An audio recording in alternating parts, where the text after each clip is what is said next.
Presença. Oferecimento Áureo. Mais que sonhar, realizar. E Vista Azul Hotel. A Europa pertinho de você. A economia capixaba tem experimentado, até por efeito da riqueza dos estados vizinhos, um transbordamento no perfil da sua economia nos últimos 40 anos. A indústria capixaba tem mudado, tem evoluído consideravelmente de perfil e já não fica tão refém apenas dos grandes projetos como as grandes plantas industriais que se instalaram na Grande Vitória. Nesse contexto, polos regionais se tornam altamente estratégicos economicamente pelo que representam de geração de riqueza e apropriação dessa riqueza pelas suas próprias bases. A nossa conversa de hoje gira em torno de um polo altamente estratégico para a economia capixaba, que é o polo moveleiro de Linhares, representado pelas empresas que estão agrupadas ali no Sindicato da Indústria Moveleira de Linhares, o Sindimol, cujo presidente é Bruno Barbieri Rangel, com quem a gente passa a conversar agora. Bruno, como está hoje a vitalidade do setor lá em Linhares? Porque vocês experimentaram um empuxo muito alto com a chegada, com essa questão da inclusão na área da Sudene, né? O incentivo que representa isso, esse tratamento fiscal oferecido por ser considerado uma área de Sudene e pela atração de muitas grandes indústrias de marca nacional. Olá, Eustáquio, obrigado pelo convite. Eu que agradeço a presença. Agradecer a todos que estão nos assistindo também. Linhares hoje dentro do cenário estadual, podemos até abranger nacionalmente, é uma cidade estratégica. Nós estamos às margens da BR-101, nós estamos na área da Sudene, nós temos uma topografia, um relevo fantástico, né? E isso torna a cidade muito atrativa para todo tipo de investimento. Hoje, uma cidade que derivou praticamente da agricultura, agropecuária, da serraria, né? A indústria moveleira da cidade, ela é oriunda da serraria, ela surgiu da serraria. Né? Com a escassez de madeira vai se criando lá as alternativas. Né? Mas grande parte das nossas indústrias hoje já foram serrarias no passado. Abriu espaço para uma competição nacional ou internacional. Nós temos lá grandes plantas nacionais e internacionais, onde faz a disputa pela mão de obra, pelo espaço aumentar. Né? Então a cidade hoje é muito bem conceituada com relação a emprego. Não se falta emprego na cidade. Né? A renda tem melhorado cada dia mais. E com isso você vê uma cidade prosperando, né? Muita obra, uma cidade bonita, uma cidade limpa.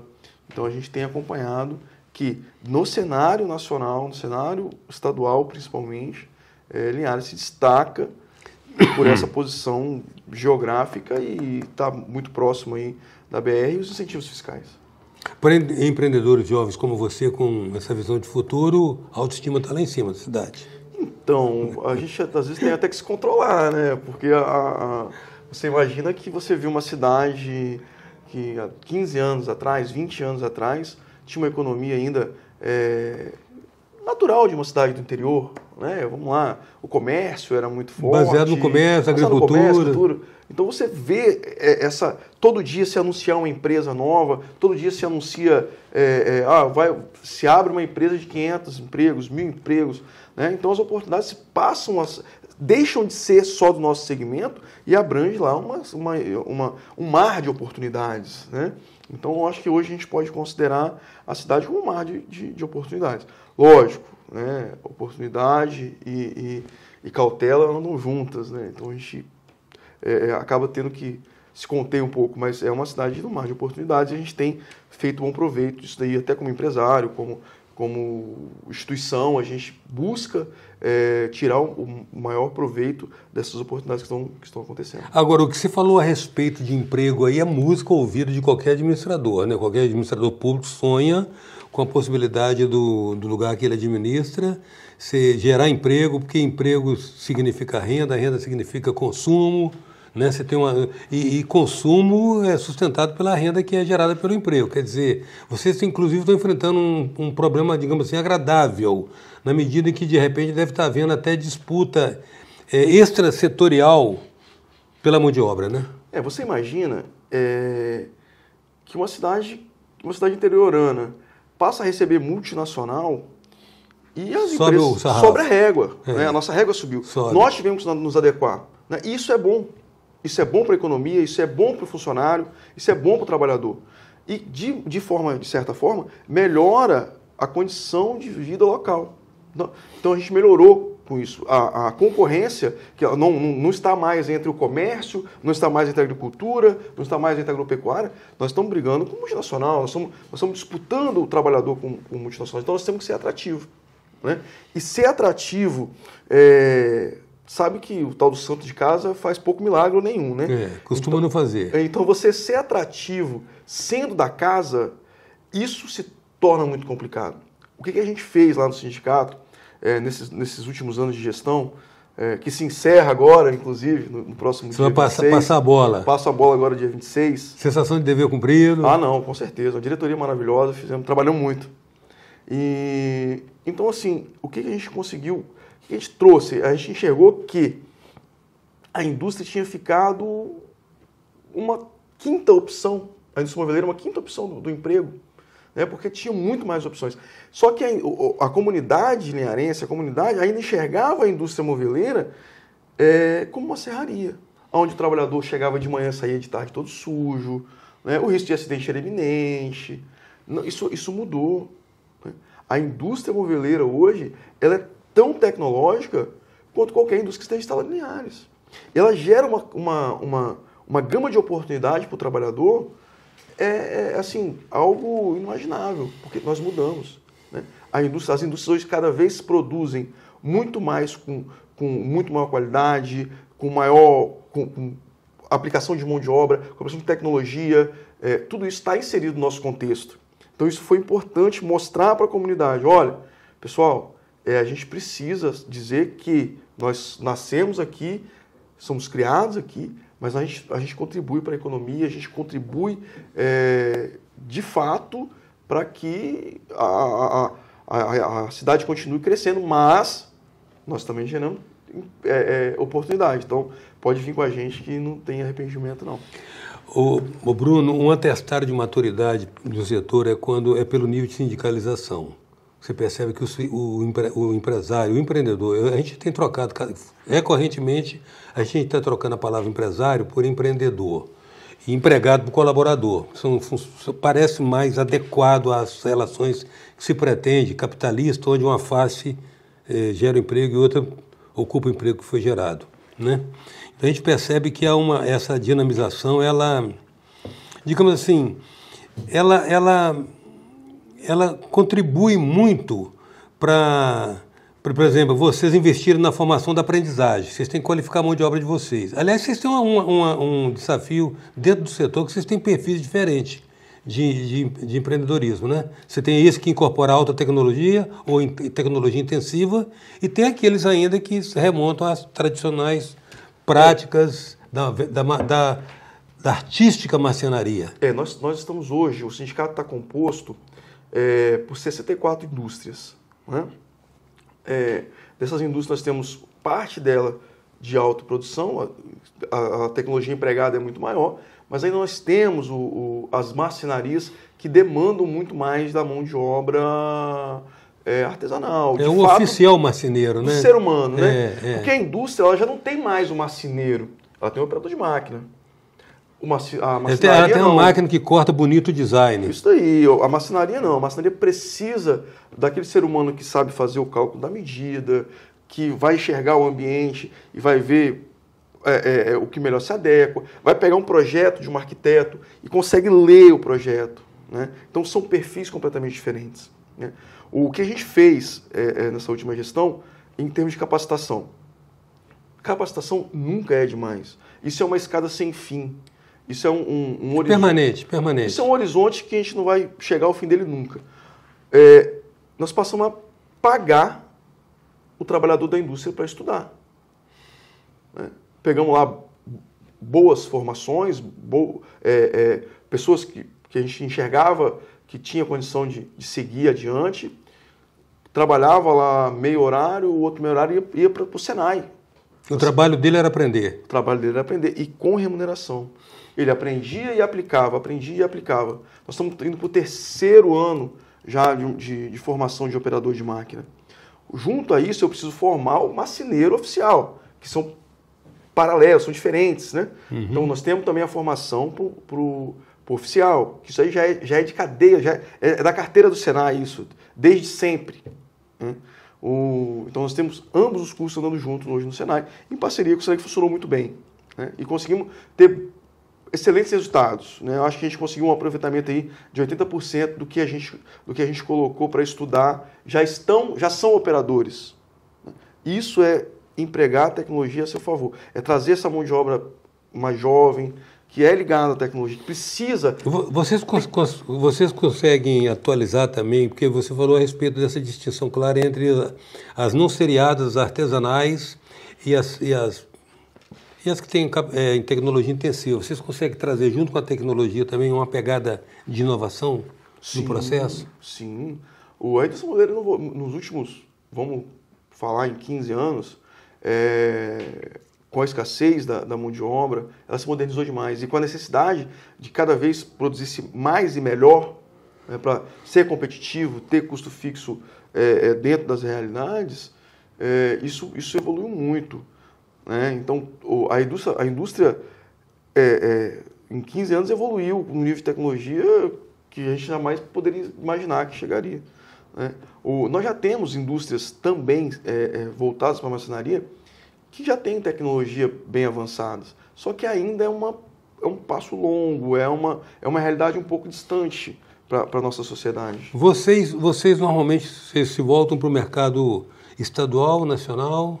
Tem algum índice de mercado externo aí? Tem. Nós já estamos evoluindo bem com relação a isso. O móvel capixaba, ele vai a todo o território nacional. Né? O seriado, então, ele precisa abranger todo o território nacional. Já temos empresas com parcelas importantes do seu faturamento no mercado externo. América do Sul, América Central, um pouco para a África. Né? Isso traz maturidade às empresas. Porque exportar é diferente. Né? Então, isso traz maturidade, isso traz robustez às empresas. E as empresas, as marcenarias ainda trabalham meio que no âmbito estadual. Alguma outra que tem alguma situação fora do estado, mas ainda no âmbito estadual. A presença hoje é do presidente do Sindicato da Indústria Moveleira de Linhares, Sindimol, o empresário e empreendedor Bruno Barbieri Rangel. A gente volta já.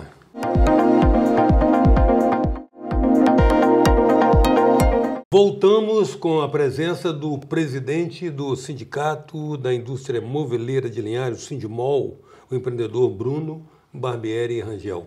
Bruno, vocês têm assim uma pauta específica do setor que hoje vocês colocam como demandas a serem atendidas para melhorar a competitividade, melhorar o desempenho de vocês no que diz respeito às questões de infraestrutura, de energia, de acessos, de carga tributária, de disponibilidade de crédito. Como é que tá a agenda de vocês em termos daquilo que lhes falta? Então, Eustáquio, imagina que o Polo de Linhares ele foi criado. Né? As empresas eram soltas, nós adquirimos um terreno próximo à BR, então ele foi criado. A nossa infraestrutura de polo é muito boa. Nós temos energia de qualidade, temos acesso facilitado, temos tudo isso daí. Lógico, alguma empresa ou outra demanda de alguma infraestrutura maior ou outra, mas é muito particular. Mas falando pelo setor, e não só pelo setor, falando num contexto geral, fazer um asfalto na sua porta é excelente, mas o que eu acho que a gente tinha que, a nível nacional, para modernizar a indústria nacional, para não apenas o setor moveleiro. Não apenas o setor moveleiro. Para tornar o país um país industrial. É realmente linhas de crédito acessíveis para a indústria. Hoje você empreender, você construir, você inovar, é muito caro. Né? E além de caro, você tem que disponibilizar o seu recurso, o seu caixa para investimento. Investimento é retorno de longo prazo. É longo prazo, investimento tem que sobreviver até lá. Né? Então o que falta é uma linha de crédito para a indústria, uma linha de crédito acessível, com juros competitivos, para tornar a indústria cada vez mais evoluída, cada vez mais produtiva. Né? Então isso eu acho que é um apelo nacional. Quer dizer que nos outros itens vocês se dão por satisfeitos, a situação está tranquila, está boa. Infraestrutura, acessos, energia boa, comunicação. Boa. Relações com o poder público, relações institucionais, como é que é? Então, eu acho que o Sindmol é uma instituição apolítica, né? E a gente tem um trânsito muito bom, tanto no poder municipal quanto no poder estadual. As nossas solicitações são sempre muito bem aceitas, porque a nossa representatividade no município é muito importante, no estado é muito importante. Então, quando você trata com respeito o poder público, a gente, no mínimo que você vai ter é respeito. Então, a gente tem um bom trânsito pelos poderes municipal e estadual. Né? Muito bom. E no que diz respeito à competitividade também com relação... Por exemplo, nós temos aqui no Espírito Santo pelo menos 3 polos expressivos. Quando eu falo expressivo, que cumpre essa função econômica de aglutinar empresas que, nos lugares onde elas estão, elas são vetores de riqueza porque geram emprego e renda. Né? O Polo Moveleiro de Colatina e o Polo Moveleiro... aglutinado em torno do Sindimadeiras não é um polo, ele é difuso, né? É difuso. Porque me parece que ele arrebanha todas as empresas que não são associadas aos polos específicos. Como é que é essa relação do setor? Vocês falam, vocês intercambiam, vocês interagem, trocam ideias, experiências? Sim, evidente. Nós temos, inclusive, na Federação da Indústria, a FINDS aqui no Espírito Santo, uma câmara voltada para o setor moveleiro, onde o Sindmol, o Sindimadeira e o Sindimóveis, as demandas que têm sinergia são tratadas lá. A gente não pode dividir o Estado em 3. Né? Regionalmente nós podemos até estar divididos, mas os objetivos são únicos. Né? Então a gente trata muita coisa assim em atacado pelos sindicatos. Né? A Câmara nos ajuda muito também com relação a isso, apesar de serem perfis diferentes. Né? A gente tem lá no Sindmol, em Linhares, mais uma pegada mais para o industrial, mais em larga escala, e os outros sindicatos mais voltados aí para as médias e pequenas empresas, as marcenarias, as madeireiras, mais artesanais. Né? Mas, em algum ponto, as demandas se convergem, sim. Se convergem. Sim, claro. Mas mesmo dentro do sindicato, às vezes, são demandas mais específicas das empresas artesanais e de vocês, as grandes empresas. Né? Esse é um cuidado importante que nós, como liderança de sindicato, temos que estar atento. Hoje, imagina, eu tenho lá 12, 15 grandes empresas e o restante são todos pequenas empresas, né, que são tratados numa convenção coletiva única. Né? Então eu tenho que ter... São realidades diferentes, com a mesma régua. Isso daí. Então nós temos que ter muito tato para não prejudicar o menos favorecido e não trazer muito a situação para uma empresa um pouco maior, com um capital um pouco mais disponível. Né? Então tem que ter muita cautela com relação a isso. E esse cuidado a gente tem quando a gente vai tratar, por exemplo, uma convenção coletiva. Nós montamos uma comissão onde ela é muito, muito espalhada. A gente tem o pessoal da indústria, da grande indústria, tem o pessoal da marcenaria, tem a madeireira, porque eles precisam entender, eles precisam colocar demandas. Olha, eu acho que o que vocês estão negociando foge à nossa realidade. Então, para você manter isso tudo numa convenção coletiva única, tem que ter muita cautela. Bruno, o advento da inclusão de Linhares na área da Sudene impactou muito a economia lá, né? Ou não? Sim, não tenha dúvida. Né? É um grande benefício para nós que já estávamos e para o restante que foi atraído. Que é atraído, que é entrante agora. Nós temos 75% de redução na base no imposto de renda e na contribuição sindical. Isso é um grande número. Né? Nós estamos na área da Sudene e isso nos permite também ter alguns acessos ao Banco do Nordeste, por exemplo, que só atua na área da Sudene e tem algumas taxas um pouco mais competitivas. Então isso impulsionou a economia, sim. Competitivo para capital de giro. Para capital de giro, para investimento. Eles têm uma linha de crédito bem ampla, né? Longe do que é o ideal que eu falei anteriormente, mas ainda é mais competitivo. O ideal é taxa de poupança. Não é taxa de poupança. Quem dera. Mas de qualquer maneira o setor também está, de uma certa maneira, se beneficia de dos programas estaduais, dos programas estaduais de incentivos, como Investe, Compete também. Sim, todo o setor, inclusive isso é uma premissa básica para a indústria ter acesso a um desses programas. Ele tem que estar associado a um sindicato patronal para ter acesso ao benefício. Isso traz associativismo. Não, isso foi um fortalecimento muito importante. Isso traz uma responsabilidade para o sindicato, para a indústria. Os números são claros, né? Hoje nós temos uma apresentação anual que é digna de inveja, de tão bem apresentada ao governo do Estado, para comprovar de fato o benefício. Mas voltando a falar do benefício, nós somos beneficiados sim do Compete e do Investe, que é a redução da base de cálculo do ICMS. Né? Um pouco para fora do Estado, dentro do Estado também tem redução, mas isso trouxe a gente para o cenário nacional de competitividade, né? Porque a gente tinha que compensar a logística nossa com alguma coisa. Né? Nós somos longe dos principais polos consumidores. Então, os programas de competitividade nos colocam no páreo, nos colocam no jogo, digamos assim. O consumidor, o mercado da indústria moveleira de Linhares é o consumidor final? Não. Né? O mercado da indústria é a loja de imóveis, né? As lojas de imóveis e eletro. E como é que vocês fazem assim, essa sondagem? E como é que acontece isso? É o meio intermediário, o comércio que informa vocês, variação de gostos, modismo, demanda de produtos, o que altera a linha e a concepção do produto que vocês passam a produzir? Sabe, Eustáquio, é uma pergunta interessante. A gente visita outros polos, outros mercados consumidores, outros países. O Brasil é um lançador de tendência.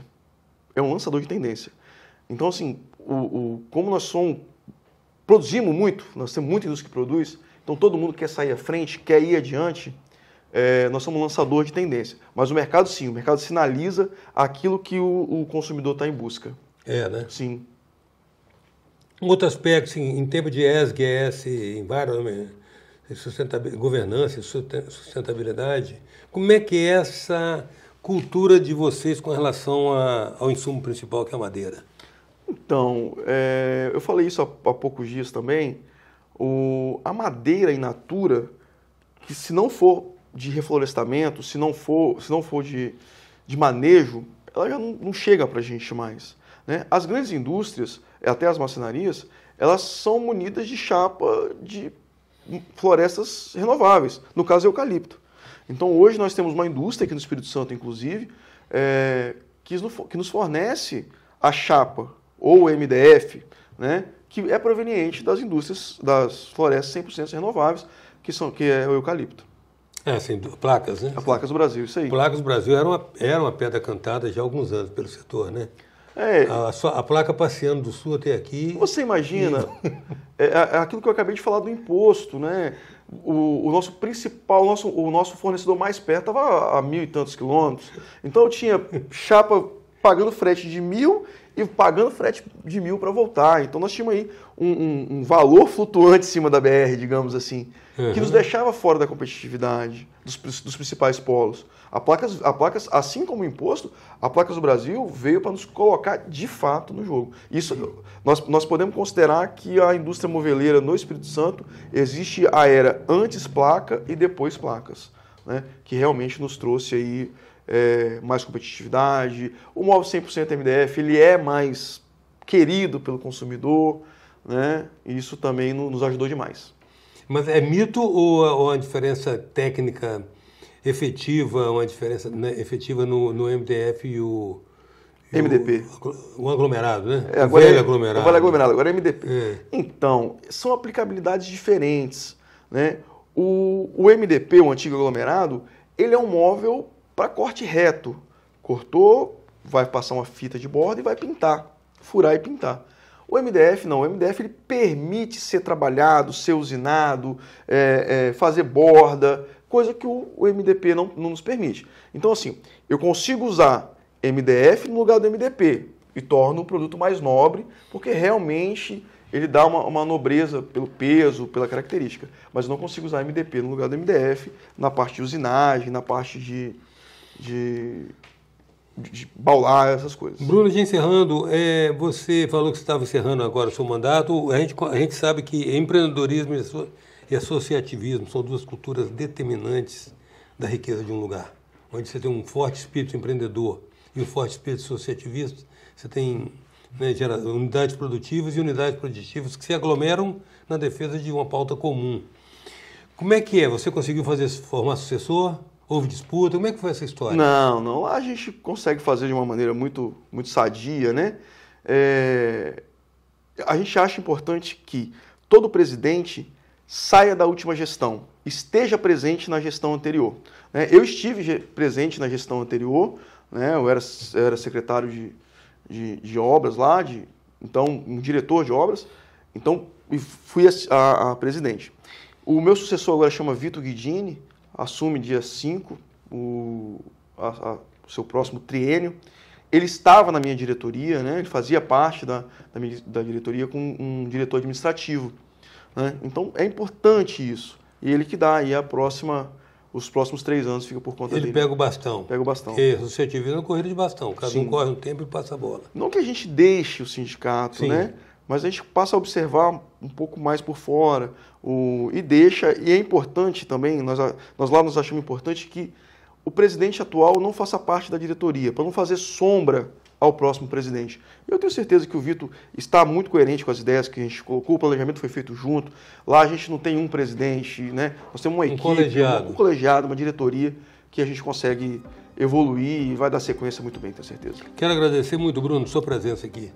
O agradecimento todo meu, e quando precisar, mesmo que não seja presidente, mas estou disponível.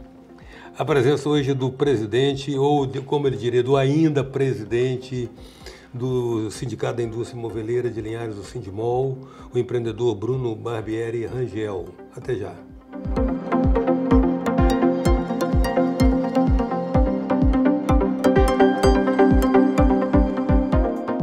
Presença. Oferecimento Áureo. Mais que sonhar, realizar. E Vista Azul Hotel. A Europa pertinho de você.